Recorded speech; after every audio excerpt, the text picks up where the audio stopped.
Hello, Blossom's convenience store. Logan Pierce answered the store phone. I need a box of condoms and 2 packs of tissues delivered to room 1302 of the Sheridan Hotel by the South River. Hurry! The caller hung up. Logan shook his head. People never seemed to be prepared. He packed the required items, put on a raincoat, and rode his electric bike toward the Sheridan Hotel by the South River. It was 9 o'clock in the evening and raining heavily, and his pants and shoes were soon wet and filthy. Luckily, the merchandise was still dry, but he didn't dare delay any longer, so he hurried toward the hotel. When he arrived at room 1302, he knocked on the door, and it was opened quickly. "Hello, here's your—" Logan was stunned into silence. The woman in front of him was none other than his girlfriend, Paige Reynolds. She was dressed in a white robe, with her long, dark, wet hair draped over her shoulders. The scents of shower gel and shampoo assaulted his nose. "Paige, what are you doing here?"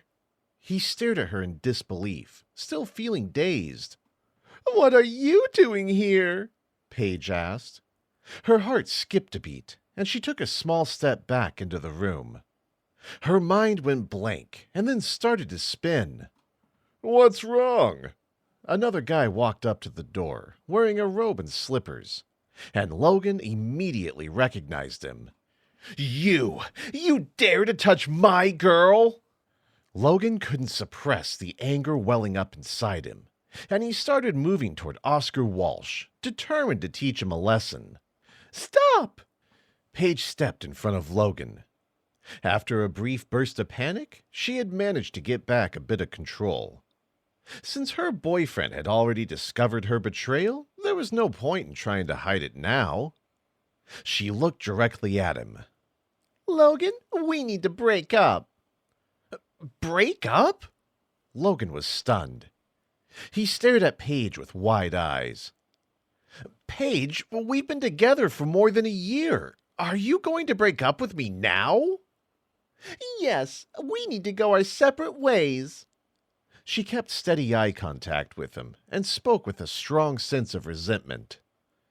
"Are you surprised? You have no money, Logan. You can only barely afford the cheapest essentials. We never have anything nice. As long as I'm with you, people will always be laughing at me, and that just isn't the life I want. I'm too good to be living in poverty like this. I was too naive when I was in my freshman year, and I let myself get tricked into being with a broke-ass like you." She hugged Oscar's arm and said to Logan, "Oscar is my boyfriend now. From now on, I want nothing to do with you. Don't bother me again." Well, seems like you're just her good-for-nothing ex now. Oscar looked at Logan with a provocative smirk. Logan, standing there in a raincoat and with mud stains on his pants and shoes, felt like Paige was right. He was a complete loser. Oscar took the plastic bag from his hand and took out the box of condoms. He waved it at Logan and laughed as he said, I'm staying in a nice hotel, having my girlfriend's ex bring me condoms. And you're single. Sure was good of you to help me out. "Why are you still here?" Paige scolded Logan. Nah, it's good that he didn't piss off. Maybe you want to see me beat him down, huh, Paige? Gotta give a lady what she wants. Oscar sneered. Logan felt utterly defeated. He slowly turned around and walked out of the room. Bro, you're not even taking the money? Nice. I get a girlfriend and a gift. Oscar felt great watching Logan's slumped, dejected posture as he closed the door behind him. When Logan left the hotel, it was raining even harder than before. He took off his raincoat, allowing the cold rain to drench his entire body and help clear his head. Paige had discarded him because she believed he had no money. Losing such a materialistic woman should be something to rejoice over, so why should he be sad? Buzz, buzz. His phone vibrated in his pocket. Logan took it out and glanced at it, but when he saw the number, he stopped walking. His entire body was shaking as he read the text. After a review, the Pierces have decided that their son, Logan, has met the conditions required for entitlement to his inheritance. From today onward, control of his property will be returned to him. The bean-sized raindrops plopped onto the screen, causing the text message to gradually become blurry. Logan's mind began to spin. If not for this message, Logan would have almost forgotten his identity as a super-rich kid. Over the last 7 years, his family had been assessing him, withholding his fortune, until they were satisfied he met their draconian conditions. And now, finally, it was over. Everything that rightfully belonged to him was finally his to claim. Logan woke up early the next morning and drove to the city. In a great mood, he got out of his car and went straight to Gold Guard Bank, right at the heart of the wealthiest part of the central business district of Ridgeview. Various luxury cars were parked around the bank. The people walking in and out of the surrounding plaza were all rich. It was obvious from their clothing and demeanor. Logan strode to the door of the bank and pushed it open. Ouch! The main door could be opened both inward and outward, and Logan had been a bit careless when he pushed it open from the outside. As a result, the door had bumped into a long-haired young woman who had been heading out of the building. He quickly apologized. Sorry, I didn't see you. What do you mean you didn't see me? Am I invisible? She held a hand to her forehead and glared at him. The bank's assistant manager, Chloe Adams, had noticed the incident and hurried over. She checked on the woman first, and then looked at Logan in disapproval. When her gaze swept over him, a trace of suspicion appeared on her face.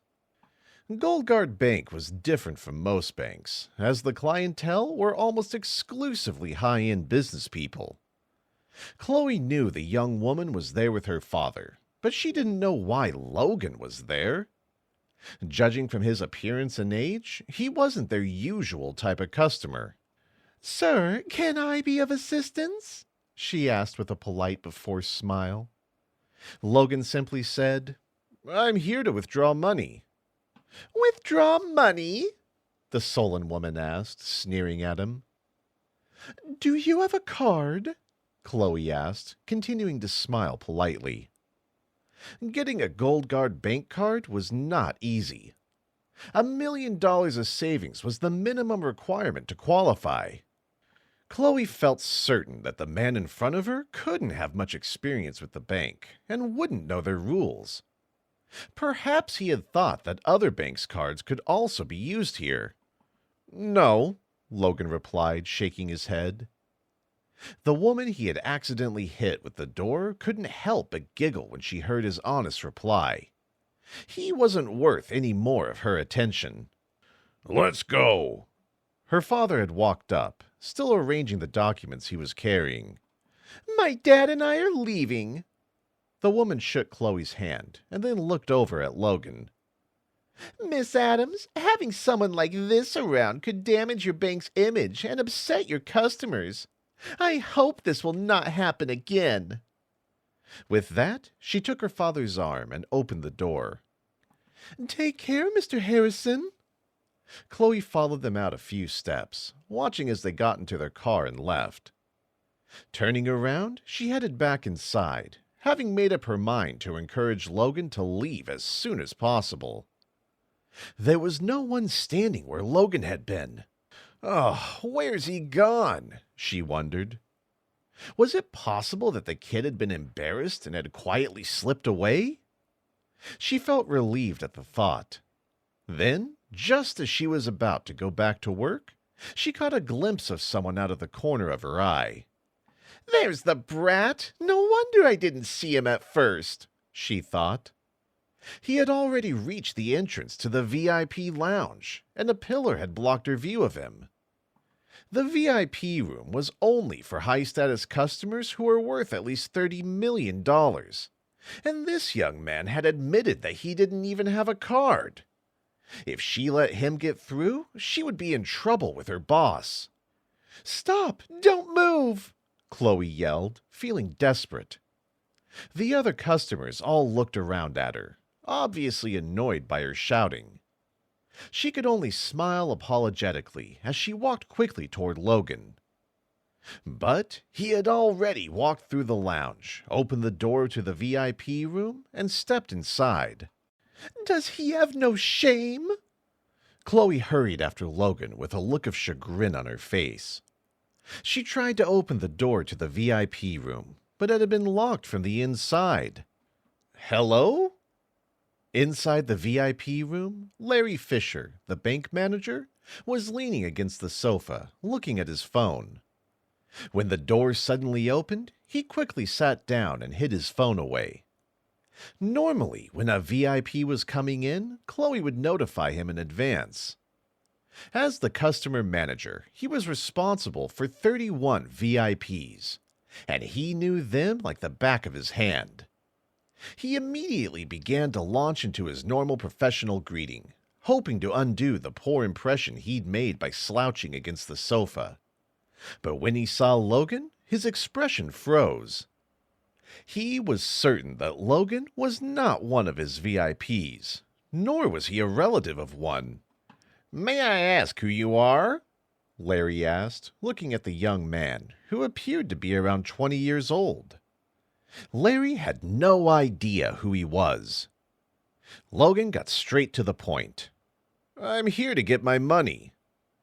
"You have one of our cards?" Larry asked, suspicious of Logan's calm expression. "No," Logan admitted frankly. Larry was relieved to seemingly be proven right, but even more confused. Access to the VIP room required a minimum worth of $3 million, but this man didn't have any money. Why was he so composed?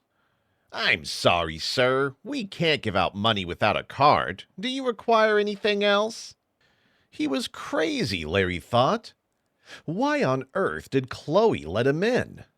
"I'll have to speak to her about this at Monday's meeting." "You have fingerprint recognition here, right?" Logan suddenly asked. The fingerprint ID system at the bank was for the wealthiest families and businesses to use. Only a few people had their fingerprints recorded in the system, at least in the Ridgeview branch, and no one had used it to access their holdings yet. "You want to use it?" Larry could no longer bring himself to call Logan sir. "Yes," Logan nodded. Larry was feeling more confused by the second. Why would someone who wasn't even a customer request to use a fingerprint ID? To be honest, even though he was curious, Larry felt that it was barely worth humoring the request. But after considering for a few seconds, he finally decided to let Logan make the attempt rather than risk making him angry. He opened the safe and brought out the fingerprint identification device, which he had never used before. "Place your thumb here." Larry indicated the verification area to Logan, who placed his thumb on the sensor. Beep! The device lit up with a glaring red light, and the LCD screen displayed the words, "Fingerprint not recorded." Immediately, Larry's expression turned hostile, and he glared at Logan. He picked up his phone, ready to call the police. Wait, Logan said quickly. "Maybe that was the wrong print. I'll try using my index finger this time." Larry smiled coldly. "What's your plan here? Your thumb doesn't work, so you'll try your index finger? Then, if your index finger doesn't work, you'll try your middle finger. When you run out of fingers, will you try using your toes?"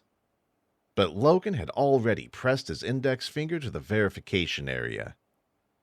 Logan resolved that if the man's fingerprints weren't accepted this time, he would immediately call the police and have him arrested. Beep! A green light appeared on the device, and new details flashed up on the LCD screen.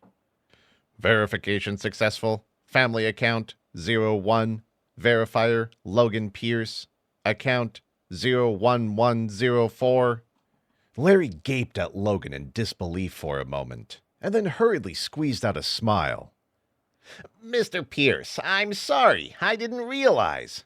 I'm Larry Fisher, the customer manager for the Ridgeview branch. Please allow me to assist you. It's fine, Logan said lightly and stood up. Can I see how much money I have left in my account? Please, wait a moment. Larry sat in front of the computer and typed away for a while. On his instructions, Logan provided a few more fingerprint scans for authorization. It's done, Mr. Pierce. Larry clicked the OK button on the screen, and Logan's account appeared. Larry pointed to the computer screen and said, Mr. Pierce, the balance of your account is currently $86 million. Larry couldn't help but suck in a breath of cold air. This young man had an enormous fortune. It placed him in the top flight of the 1%. Most people would never be able to even dream of that much money. Logan felt strange as he stared at the numbers on the screen. He reminded himself that he needed to get used to his status as a rich kid as soon as possible. Oh, and you have other assets as well. Let me show you. Larry clicked through to check several pages in a row. Finally, he clicked the OK button again. The computer brought up a 4x4 grid of display screens. This surveillance screen displays all the physical assets that you hold elsewhere, Larry explained. He clicked on the upper left corner of the screen and brought up the feed from the bank's branch in The Hague, which revealed a sports car. In the lower right corner, it said, Ferrari Pagani Huayra. Larry opened up other screens for Logan, one after another. The Hawaii branch displayed a Dominica blue pearl bracelet and 4 stacks of gold bars. The feed from the branch in Nice revealed 3 original Picasso paintings and 2 rodent statues. And the Cape Town branch had 15 10-carat diamonds, 10 pieces of ivory, and another couple of stacks of gold bars. Larry's eyes almost popped out as he looked at Logan's assets. He had never seen anyone so rich, maybe not even 1/10 as rich. All right, I'd like a card, Logan said before Larry could collect his thoughts. Yes, I will see to it right away. Please wait a moment. Larry immediately started to make the necessary arrangements. Within 10 minutes, a Supreme card was produced. Larry looked at the Supreme card and thought about Logan's assets. This card wasn't good enough for Logan's status, but it was the highest grade of card they were authorized to issue at the Ridgeview branch. Larry presented the card and handed it over. Mr. Pierce, your card. Thank you. Logan took the card, stood up, and went to walk out of the room. Mr. Pierce, please wait. Larry didn't dare to appear to be neglecting such an important customer. He should see him out personally, but the asset checking system on his computer had not been turned off yet, and the fingerprint verification machine, iris recognition apparatus, and other sensitive equipment had not been returned to the safe. The monitoring system in the VIP room was connected to the district manager's office, so he couldn't just leave them out. Chloe was anxiously waiting in the hall. What's been going on in there for so long? She wondered. Could that brat have murdered Mr. Fisher in the VIP room? The more she considered it, the more scared she became. She was on the verge of banging on the door and demanding a response when Logan walked confidently out of the room. Stop! Chloe shouted. She walked quickly over toward him and grabbed at his coat. You can't leave. You broke into the VIP room. Once we confirm that nothing is missing, I will call the police and have them hold you for questioning. What are you talking about? Logan asked. Let go! Chloe grappled with him for a while, but she couldn't manage to search his pockets. What's wrong with this woman? Logan thought. He wasn't even arguing with her, but she was manhandling him. What is this? Chloe spotted the Supreme card that was peeking out of Logan's pocket. She quickly pulled it out and looked at him triumphantly, as if she had found evidence of his guilt. "Oh, you stole a card! This is a crime, and I have to call the police!" It didn't even cross her mind that the card should belong to Logan. She imagined that he had entered the VIP room, pretending to be there by mistake, and had then distracted Mr. Fisher with questions, and stolen the card when the manager wasn't paying attention. Let go! Logan was sick of this woman. "Don't you feel guilty about being a thief?" She was even more determined. With the two of them creating such a scene, other customers started to walk over toward them, intending to help Chloe keep Logan from getting away. Just then, Larry, who had finished tidying up, strode out of the VIP room. Having seen Logan's assets, Larry knew he was the most important customer the Ridgeview branch of the bank had ever had. He had also noticed that the system listed Logan's account as just one of multiple accounts attached to a family group, labeled 01. If that single account was so lucrative, then what about the rest of the family? It was rare to meet such important people, so Larry knew he had to be careful to curry favor with Logan. If they got along well, it would be a tremendous success for Larry, and the potential benefits were huge. So, when he saw Chloe struggling with Logan, he was enraged. Chloe's expression was hostile, and Logan was becoming very angry. Chloe was an idiot who was playing with fire, and she might drag Larry himself down with her. Of all the bank's many, many customers, why did she need to pick this one to try and remove? A simple flick of Logan's finger could be enough to end both their careers.